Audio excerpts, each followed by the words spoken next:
मुझे ये लगता है कि अंतर्राष्ट्रीय मंच को इन तस्वीरों को देखनी चाहिए कि कैसे एक एक करके आतंकी जो वहां से निकल रहे हैं वो आतंकियों को कैसे पाकिस्तान के झंडे में ऐसे लपेट रहे हैं जैसे नेशनल हीरोज हो, ये इनके वॉर हीरोज हो। इनको उसी तरह का एक ट्रीटमेंट दिया जा रहा है वहां पर। जनाजे में हमने पहले भी देखा पाकिस्तानी सेना के अफसर पहुंचते हैं, इसमें कोई बड़ी बात है नहीं।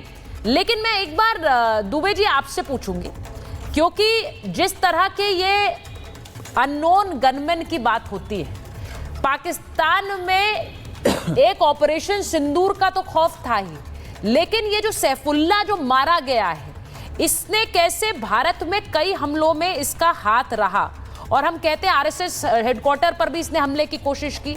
इसने कैसे आतंकी हमलों को के में सिर्फ रिक्रूटमेंट और फंडिंग का भी काम किया। हाफिज सईद का बहुत करीबी इसे बताया जाता है, एक एक करके सबके लाइन लग रही है। दुबे जी, एक्चुअली अगर आप इसको देखें तो लश्कर तोयबा का जो भारतीय ज़मीन पे शुरुआत हुई थी कलकत्ता के अमेरिकन सेंटर से, अगर आप Indian institute of science Bangalore से पहले की घटना चेक करें तो लश्कर तोयबा ने सबसे सेंसेशनल किलिंग किया था कोलकाता के अंदर अमेरिकन सेंटर पे। और ये 2000 का पीरियड वही है जिसमें सैफुल्ला नेपाल में जो नेपाल का डेस्क है उसको हैंडल कर रहा था। हाँ। और आपको मालूम है कि 1999 दिसंबर में IC-814 की टोटल हाईजैकिंग नेपाल एम्बेसी ने एग्जीक्यूट किया था। नेपाल में जो पाकिस्तान की एम्बेसी ने एग्जीक्यूट किया था, उनके फर्स्ट सेक्रेटरी के सरकारी कार में पूरे एक्सप्लोसिव और साजो सामान जो IC-814 में आतंकवादियों के लिए रखे गए थे, उनके सरकारी कार में टारमैक पर लाए गए थे। तो अगर काठमांडू डेस्क पाकिस्तान इस सैफुल्ला हैंडल कर रहा था 2000 में, तो दिसंबर 99 के मॉड्यूल का भी ये हिस्सा था। और उसके बाद जो अबू अनस ने वो टेरर मॉड्यूल लीड किया था जो आरएसएस हेडक्वार्टर पे, जिसमें तीनों टेररिस्ट बाहर मारे गए थे, तो वो भी उसका भी यही हैंडलर था। उसके बाद आपको पता है Indian institute of science Bangalore, जिसमें IIT दिल्ली के प्रोफेसर पुरी साहब मारे गए थे, इसी दिल्ली से गए थे। वो दूसरा अटैक था अमेरिकन सेंटर के बाद वाला इनका। आरएसएस हेडक्वार्टर के अटैक के बाद लास्ट में रामपुर जो इनका ग्रुप सेंटर है CRPF का, रामपुर ग्रुप सेंटर में भी इसका हाथ था, जिसमें एक उत्तर प्रदेश का भी टेररिस्ट था, जिसका कि 26/11 मुंबई अटैक के बाद भी उसका आपको ध्यान होगा इन्वेस्टिगेशन में उसका नाम आया था। तो जो ये टेररिस्ट मारा गया है सैफुल्ला, सिंध एरिया में मातली से अपने घर से निकला ही था और 3 अननोन गनमैन ने इसको लुढ़का दिया। तो ये देख के बड़ा अच्छा लगा कि ये लश्कर के टेररिस्ट अभी तक तो ऑपरेशन सिंदूर के टारगेटिंग किलिंग से डरे हुए थे। हाँ। लाइन ऑफ कंट्रोल में इनको हम बिल्कुल तैयार हैं इनका वेलकम करने के लिए, इंटरनेशनल बॉर्डर पे तैयार हैं।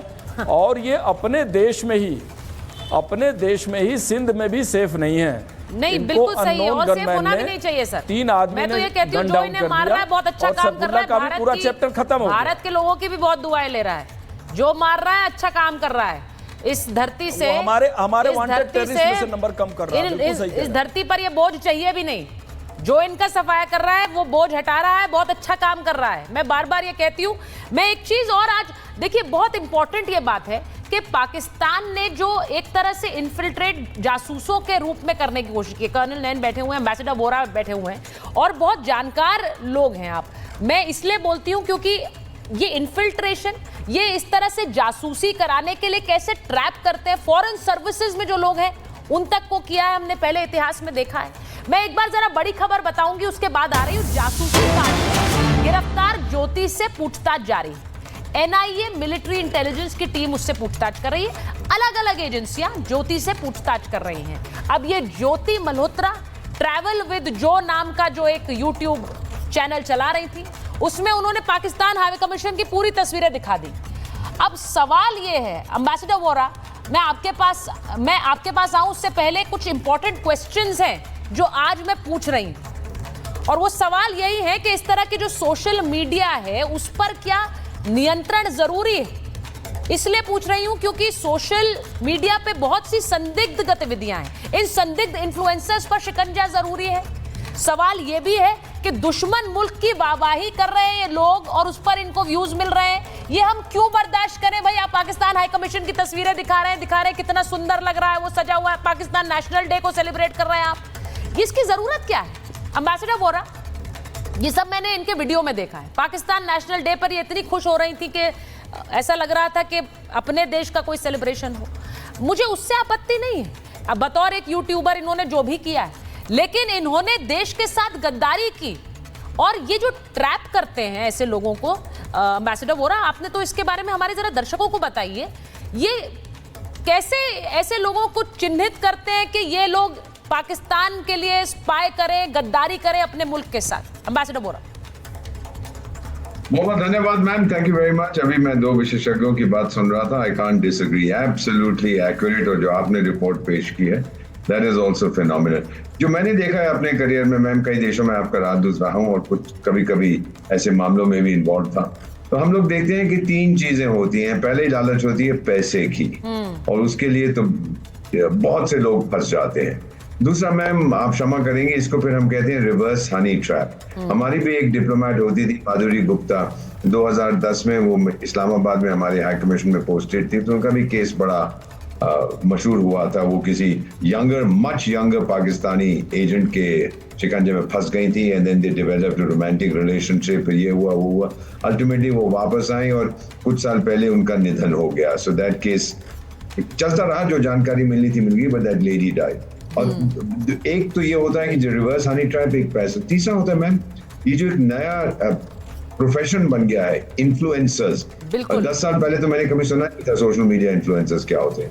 तो she was on a high कि इतने सारे मेरे लाइक्स रहते हैं, इतने मेरे सब्सक्राइबर्स हैं, मैं वहां जा रही हूँ, इधर जा रही हूँ। एक वीडियोग्राफर अपने साथ ले जाए, she must have taken somebody with her to the Pakistan high commission, जो ये सारी फोटो उसकी खींच रहा था, पाकिस्तान के अंदर खींच रहा था। देखिए उसका चेहरा कि मैं तो बेगम हूँ, मैं तो रानी हूँ, मुझे कोई हाथ नहीं लगा सकता। We call this the social media high. ये हाई पे थी, अब पता नहीं you know how, what was the reason for it. But जो आपने बिल्कुल सही कहा है कि जो इंटेलिजेंस एजेंसी होती हैं, चाहे हमारी हो, चाहे CIA हो, चाहे रशिया की हो, चाहे कहीं की हो, वो देखती हैं कि वीकनेस क्या है व्यक्ति की और किस तरह से उसको पकड़ते हैं। I don't mind telling you, in my own career जब मैं यंगर ऑफिसर था, कुछ लोगों ने कोशिश की थी, बट हमारे को ट्रेनिंग दी जाती थी, इमीडिएटली जाके अपने सुपीरियर को बोलो, देखो जी ये ऐसी चीजें कह रहा है, एंड देन यहाँ कॉन्टैक्ट को ड्रॉप करो या डेवलप करो, जो भी सरकार का फैसला होता है। So one thing is ma'am clear, इस औरत को अब जो सजा मिले, क्योंकि अब पकड़ी गई है, अब लोग कहते हैं एकदम क्यों नहीं पकड़ा।